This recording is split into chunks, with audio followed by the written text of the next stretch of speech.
Hey girls, Maria Menounos here, author of the Every Girl's Guide to Life. Want to know my best tips and secrets for organization, travel, weight loss, beauty, fashion, and everything else in between? Go to bing.com/Maria and pick up my new book, The Every Girl's Guide to Life.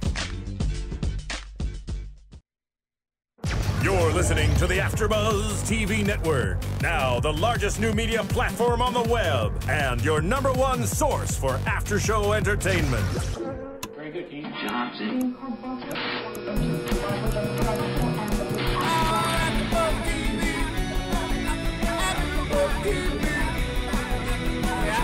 From the AFTERBUZZ Studios in Los Angeles, California, this is AFTERBUZZ TV for Sister Wives. Tonight's host is Melissa Macedo. Joining Melissa will be AFTERBUZZ co-hosts Nathan Hertz and Melissa's twin sister, Michelle Macedo. We'll break down tonight's episode and get you all the latest Sister Wives news and gossip. If you'd like to buzz in on tonight's show, you can buzz us at 424-256-1729. That's 424-256-1729. And now, picking up where the show leaves off and the buzz continues, Melissa Macedo. Hey guys, what's up? This is Sister Wives, and we are going to talk about the Christmas episode, where they cover a lot. And today was a special day, because not only was it Mother's Day, but we did 2 shows back to back. So we have a lot to talk about. Also, unfortunately, Michelle is not here, so let's give a shout out to Michelle. But don't worry, Nathan is still here. I'm here, and I'd like to give a shout out to my mom. Happy Mother's Day, Mom. Happy Mother's Day, Mom. Good day. Very, very appropriate to do Sister Wives on this day because there's a lot of moms, clearly. Yeah, and I just sort of wonder what Mother's Day looks like in the Kody family. Well, we sort of got a glimpse of it when we saw what Christmas looked like, which is a whole lot of mess. Well, should we get started? Basically, the episode started off with them talking about them going to a cabin for Christmas. So they all packed up and got all of their stuff and all of their cars, and the packing up process was very stressful. It was an organizational nightmare, and Kody was running around with his head seeming like his head was cut off like a chicken or something. I phrased that incorrectly, but he was definitely stressing, and apparently when the captain of the ship stresses, it is a big problem. Yeah, for everyone. Absolutely, and his face got a little bit redder, even the teensiest bit redder. Yes. Indeed it did, and slightly more purple. Yeah. I would say. But so before they started packing up, actually, they went to go pick a tree, and they went to pick a real one, and a few of the wives were flirting it up with the Christmas tree guy. That's right. What it looked like to me. Let me tell you, I guess that's how polygamy happens. Yeah, and, it'd be interesting to know if one of those wives really fell in love with the Christmas tree guy and they decided to get married. Then it would be a really interesting situation. Would be happening, yeah. Because there would be, I guess, both polyandry and polygamy going at the same time. Yeah, that's the thing. It's like the women can't date other people, but he can date other people. Yeah, I mean, But yeah, I guess how it goes. That's how it's been going down. But anyway, they can flirt. They flirted with the Christmas tree guy. They did. I didn't ask for some mistletoe. Melissa, I didn't know that they were capable of it. And they were. They are. Well, sort of. Yeah. So, I mean, it's not like they I guess slipped that's him a how they number. do it in Utah. Yeah. I guess that's how they flirt in Utah. Risque. But anyway, we saw some cute Christmas traditions that they explained to us, basically showing us what a polygamous family Christmas is like. But surely we have to mention the most interesting part of this episode, which is the fact that the whole episode was shadowed by this really impending doom, really, because there was a quote from some authorities in Utah saying, "The Browns made it easy for us by admitting to confessing, presumably of being polygamist, on national TV." Right. And that was, I guess, the deputy attorney for Utah County. Right. So what happened was they found out that the police were doing an investigation on their family, and then they found out the investigation was turned to the county officials, the county judge, which could potentially mean, and what they were upset about in this episode and the next episode, is that they could break up their family. And historically, that's what's happened. Their family has been broken up. Absolutely. And it was a really stressful thing for all the members of the family, because there is a history of this happening, I think, in Utah, but also just in all polygamous relationships. I mean, Christine says mom and grandma were arrested for polygamy. So both her mother and her grandfather and her grandmother's. Yeah. Yeah, well, oh, right. That's right. So. Yeah, they were arrested. She's seen it happen. And it was really sad, actually, because all of her grandmothers were sister wives. And they were arrested. All of them were put in jail. And then after they got out of jail, none of them knew where each other were. So it really broke up that family. Right. And that, of course, was back in the day, so they couldn't just find each other online. Yeah. It wasn't easy. And so this episode was sort of a bittersweet, with Christmas time and everyone being happy and having time together, and then this looming case. And in the back of everyone's heads was the fact that the police might come down on them. And I think it raises an interesting question where it's like, okay, so polygamy is illegal. Is that a good thing or a bad thing? Well, I personally believe it shouldn't be legal. But if you decide that it's illegal, what kind of steps are you going to take to punish or to end the relationship? Because surely it's not okay in any situation to break up a community. Yeah, to break up a family. That isn't, well, it's complicated, but a family that isn't doing, they're not hitting each other. They're not, they're not hitting their kids. They're not so they're hurting anyone. Right. So they're breaking up this community. Okay, so that's one thing they could do. And they even could split everyone up. Right. Or what? You fine them and pose another financial burden, and how is that supposed to help the kids? It's like, what are you supposed to do now that you've decided it's illegal to punish, or to, you could put the quote unquote head of the household in prison and lock him up, but again, that puts a financial pressure on the family, and it breaks up the family. So, well, also, I think in this case we have to consider now. Okay, the Kody and all the wives have, done this, have married him, but you know what? The kids didn't make that decision. So, are you going to punish the children by breaking up the family? Right. Or are you going to say, okay, we're going to help these kids by finding them foster parents? It's just an incredibly difficult situation. Right. Because yes, I don't think it should be legal for a reason. It is illegal for a reason. Although I feel like the show itself really makes a really strong case to say that it shouldn't be illegal at all, and that it's a totally perfect and fine way of life. I feel like right. I still feel like the underlying concept that one man can have multiple wives is not right. It's not right. It's not right. Yeah, but then now it's like, then what? Then what do you do? What do you do? So that's sort of like the legal issue, and that issue was sort of haunting them, and in the back of all the older children and the heads of household, as they try to celebrate this really important Christmas to them, because to them, this could be the last one. This could be the last Christmas that they all get to celebrate together. It could be. But also, and we'll get to this later, but it might be the last Christmas in Utah. But we'll get to that in a little bit. That sounds like the title of a musical. The last Christmas in Utah. So Robyn makes the ornaments. Mary makes the kids' pajamas. She makes 17 pajamas. And not just for the kids, too. It seemed like she made a pair of pajamas for Robyn as well. Yeah, it did seem like that, but it didn't seem like she made one for Christine. Oh, snap. Or Janelle. Damn. So they all so technical difficulty. Painstakingly they all get busy. Sewed handmade pajamas. Handmade. All the kids. Even the baby. Yeah, even the baby. And I'd just like to point out that during this episode, I noticed a kid that I had never noticed before, and his name is Hunter. Mm-hmm. And he was always sort of quiet, and I think he's kind of camera shy because we never really get to see him very much. Yeah, we'll get to him at the end. We'll get to him at the end, but I noticed him in the first episode. There were 2 episodes back to back, and I noticed him in the first episode, and I just thought, that's interesting. I've never noticed this kid before. Anyway, we'll move on now.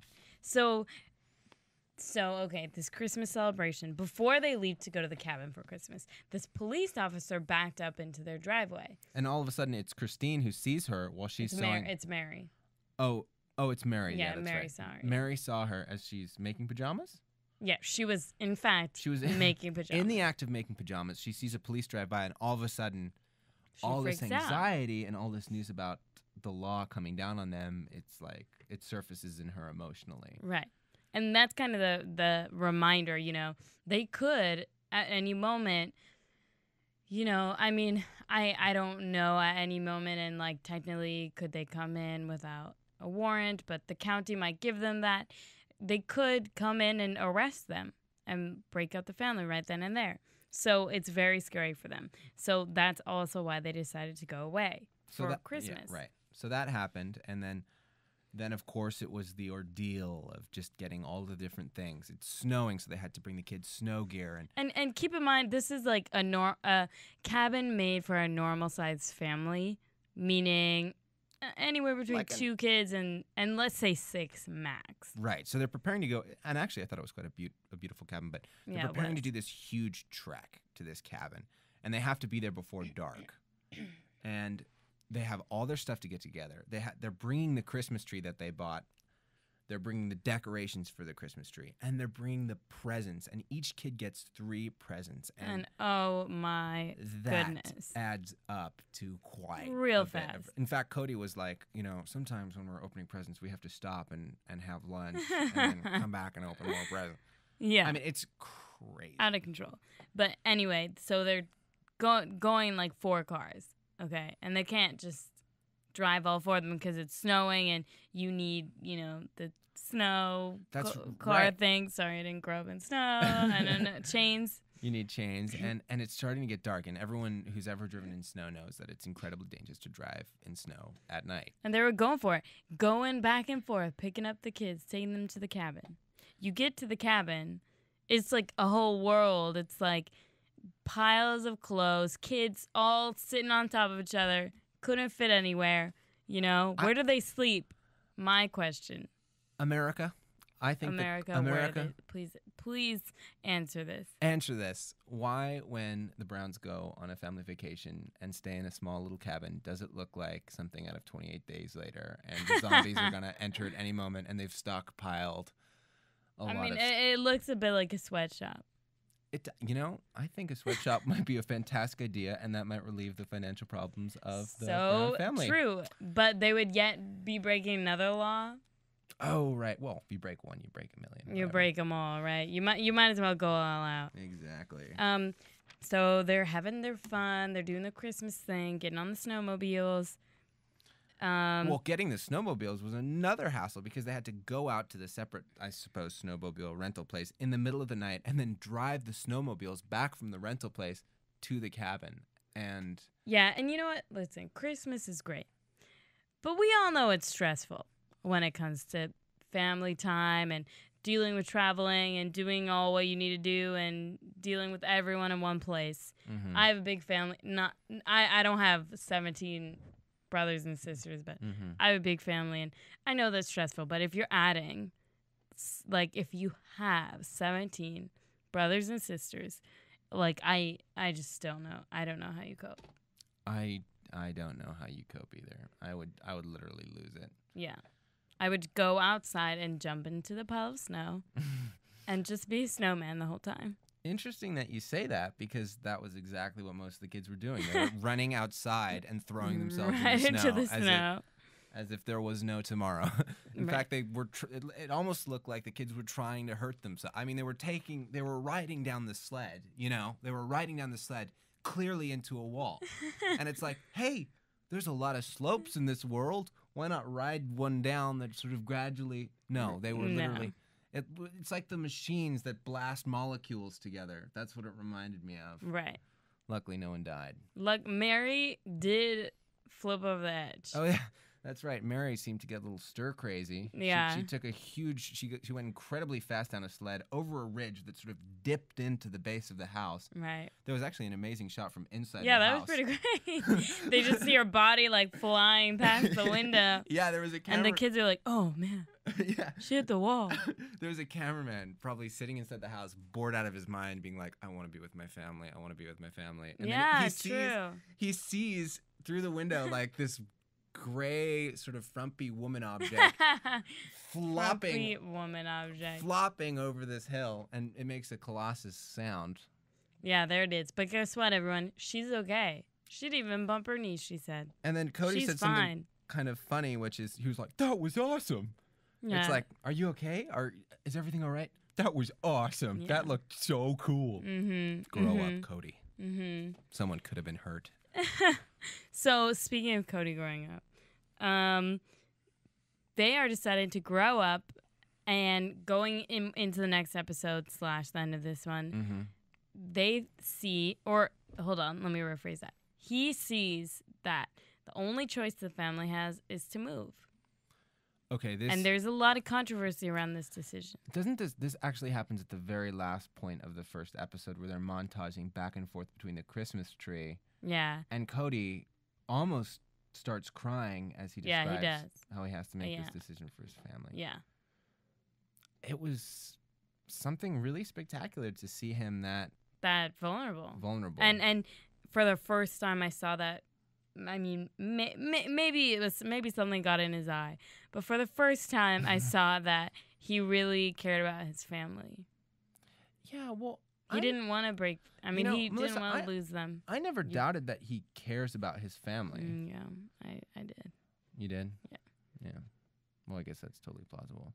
But I just, to me, he's always cared about his family, but he's always thought of himself as being somehow above his family. But at this point, I just saw Kody in a new light, and I was kind of impressed by the fact that he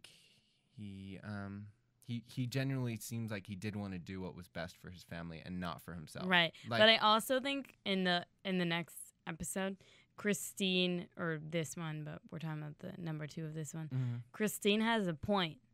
She was like, you just want to move. You just want to go and start a new life and, do what you want. Like, I think that's true. I mean, I should probably research it. Next time I'll bring you guys some facts. But I don't know the legality of the situation, if they could actually come in and just break them apart and arrest them all.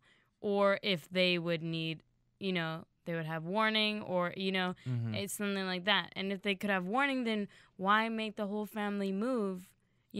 And they're all at a really rough ages to move. Yes, and also I think it's particularly critical for a polygamist family not to have to move a lot, because the ties that the children make with the outside world are so valuable, because it's an escape route from this lifestyle that they could easily fall into for the rest of their lives, and something that they perpetuate. That's why it's so important for these kids to have best friends and to see the way that other people live and to see other families. And yeah, true. But you know what I also think is important? Knowing that Utah has a big Mormon population, maybe it's important for them to get outside of that and meet other people who are, different. Aren't they probably going to move to Las Vegas? I mean, that's what they haven't said that, but I believe so. But yeah, but maybe that. Now, I mean, they're not going to be. Well, I've heard that it's Las Vegas, and this is why. And when I'm saying this is totally not fact. This is just something that I've heard. I've heard that polygamist families often move to Las Vegas because prostitution is legal in Las Vegas, and because that is like a legal loophole for polygamists to fall out. They're saying that this is some kind of form of prostitution. And in that legal sphere, they can sort of find a way out legally to why they're all living together and to why. Yeah, you know what? That makes sense. That makes sense. Because, I mean, it's, yeah. But listen, I would never want to live in Las Vegas. I mean, me neither, but what are you going to do? I mean, Yeah, it's hard because Las Vegas is... But the Las Vegas we see and the ones that, people who grew up there see, it's probably different. Definitely. Yeah. I mean, it's like how people always complain about LA, but growing up here, it's a different story. Yeah. I could see that. Well, anyway, the episode starts with that, and it moves on. How does it move on now? What happens after that? So, I mean, basically the whole second episode is about the controversy of them moving, and Christine really doesn't want to. I mean, they all get very upset about this because it's leaving everything they know, their house, which I don't know how they're going to build another house like that. I mean, it's going to take a lot of money, or isn't money an issue here? If they're in the few episodes ago when they said they're living paycheck to paycheck. Yeah, and the house is set up in a very optimal way to support a polygamist family. Like, I don't know where they're going to find a space like that, and where they're going to, just how they're going to arrange everything, all the technicalities, the organizational aspects are just insurmountable of moving. Like, first of all, how are they going to transport all their stuff? How are they going to transport all their kids? Right. Where are they going to buy their grocery? Like, all those things. That so many things. All their systems and all the systems that they have in place to make their lives livable will change. And yeah. Well, it's interesting because Kody and Christine were talking there, and Christine said, well, you're the leader, and you're going to decide. And he was like, yeah, I have to decide what's best for my family. And she said, yeah, but you need to listen to my point of view because you're just hearing it and then knowing that you're going to make this decision no matter what. And he said, I have listened to your point of view. Yeah. And then she, of course, said, well, no, you haven't because you just made a decision. Yeah. So, and she's right. Yeah. Like, excuse me, you did. Yeah. Right. But then she admitted that he was the head and that he was somehow elected to make these kinds of decisions and be in right, charge. which they all sort of said. Like he was elected as the head at some, Yeah. Which, because he's the male, because he's the husband. God. Not sure. They didn't specify. But, I mean, I feel like the wives should have an equal say if they're the ones raising their children. Yeah, and also it's like, in this family. Are you going to put that much power in Kody? Like, okay. Yeah. Kody is like a 13-year-old, and I'm not sure he has the leadership qualities that it would take to lead a small tribe. I mean, I'm not sure Obama could lead this family into, like, prosperous success. Right. I mean, honestly, I think he does want to move no matter what, just because for him. I don't think Las Vegas sounds so bad to him, if you know what I mean. Oh, snap. That's an interesting point. Yeah, but, the wives are struggling with it, but it's interesting because the wives have a closeness, and in this relationship they really talked about how they feel like sisters, and Robyn gave Mary that present. Yeah, a ceramic doll of two sisters hugging each other, and it meant something to them. And Sister Wives hasn't really delved into their relationship, but they quickly touched on the fact that they have something that they share that's sort of special among all the Sister Wives. Right. It's and some then sort of sisterly feeling. Kody insecurely asked, well, do you ever feel like you're closer to the Sister Wives than you are to me? And then there was silence, and Christine was... I think Christine was kind of angry this episode. Just the whole episode. I think so, too. Because I didn't... usually I really like her, but she seemed sort of, defensive, you know? I agree, yeah. And she was like, no, I'm always close with Kody. But, how? I honestly don't believe that. If he's switching, I don't believe it either. But everyone else was quiet, which leads me to believe that they do all feel closer to each other a lot of the time. I think so. And then there's this point in the episode where Kody talks about how wonderful it was to see all his wives in the kitchen together. Yeah. And it's just like, yeah, this moment. Oh, good. It's where they're all supposed to be. Finally the world makes sense. It's like, okay, Kody, he cares. Oh, okay. And then it's like, you're going to say something like that? Yeah. I can't get on that boat. Sorry, Kody. I know. Can't go to Crazy Town with you. It's just so old-fashioned and it's very old-fashioned. Which worries me about them moving to Vegas. I just don't know what that's going to be like. But that's what we're going to find out. And yeah, I that's think what we will find out. it will be very interesting watching their move, Mm-hmm. seeing what's going to happen, you know? It'll definitely be entertaining television for us. No question about it, that I think a lot of people will tune in. But for them, I predict, we'll leave predictions for later, but I predict a nightmare. I'll just drop that in there for now. Give me the prediction. Okay, well, let's go on to our commercial break. Want to find out what the AfterBuzz is about? Janice is a drama queen. This is the divide that is going to carry the series. Give us a call. 424-256-1729. 424-256-1729. It's television, and they want it to be as dramatic as possible. I mean, it's Shakespearean. You never know what goes on behind closed doors. Find out why AfterBuzz TV is the #1 source for after-show content. Now, in the eyes of Jimmy, Nucky is a villain. 424-256-1729. 424-256-1729. I mean, who would you guys rather hear that from? Your husband or your best friend? The wig will come out. When the TV show is over, get your AfterBuzz on. All right, guys, here we are back with Sister Wives. Nathan brought up an interesting question. Oh, okay. Shoot it out, Nathan. Well, I was just thinking about the term sister wives. Sisters being close and yet sharing one partner. And I was like, wait a second, isn't that sister wives, doesn't that somehow inherently imply incest?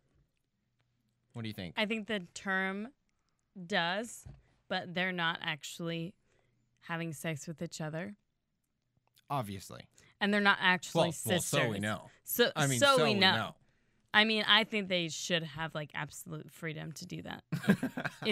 I mean, it's only fair, you know? Yeah, well, I agree. Absolutely. Yeah. But is it incestuous? I say no. No, because they're not related. Right. But in its concept, because they're all technically family, not legally, because only Mary and Kody are considered married. Mm-hmm. But how they consider themselves in the Mormon church, I mean, well, not in the Mormon church. In the Mormon church, it's polygamy, even though Mormonism has separated itself from that term. Technically, it is incest, I guess, because they are in the same family. Yeah. Oh, geez. Anyway. But only he. I don't know. Jerusalem. Okay, anyway. should we move on to predictions? No, hold on. I just want to mention one thing. What? It's okay. Say the one. You can say the one thing. Well, it was this kid Hunter that I was talking about earlier. Right. The kid who we haven't seen. All of a sudden, at the very end of the second episode, he starts breaking down. And all the kids were like, this is really shocking because Hunter never breaks down. Hunter never cries. In fact, Hunter never talks. Hunter never cries. Hunter is pretty much invisible. But he's like, I don't want to move. Like, it's not fair. And it's horrible. And he starts breaking down. He's like, well, what about my football team? What about all the things that I have a right to, you know? Right. So. And they were all kind of like, we had plans. We have a life. We have friends, you know? Mm-hmm. And you're going to make me leave. A legitimate point. I would be so angry if I were that age, you know? Mm-hmm. It's hard. It is hard. And I was just so incredibly, like, moved by this kid opening up and... Yeah. And just speaking out for the fact that, like, hey, like, I want a proper life, you know? Right. Like, I want a real life. Yeah. And I just thought, you know what? I think that kid's going to get out. He's going to lead a real life. Definitely. Anyway, predictions. But I predict. Predictions. I predict that they're going to move to Vegas, and it's going to be a big old mess. And they're going to move back to Utah. You think they're going to move there and then move back? I think so. Holy crap. I think so. How is he going to get a job, you know? Yeah, I don't know. His whole job thing is very obscure. Anyway, what do you predict? You know, I predict a little shine of good news. I think that they're going to say some legal issue is going to be dismissed. Right. I think something legal will happen. That could definitely be possible. I'm hoping and I'm praying for them that they won't have to move and that things will change and they get to stay. Yeah. I hope they don't have to move. So, there it is. Thank you guys for tuning in to Sister Wives. Tune in next week, and we will see you soon. See you soon. Goodbye. From producers Kevin Undergaro and Phil Svitek, engineer DJ Jesse Janity, and the entire AfterBuzz TV staff, we would like to thank you for listening to the AfterBuzz TV network.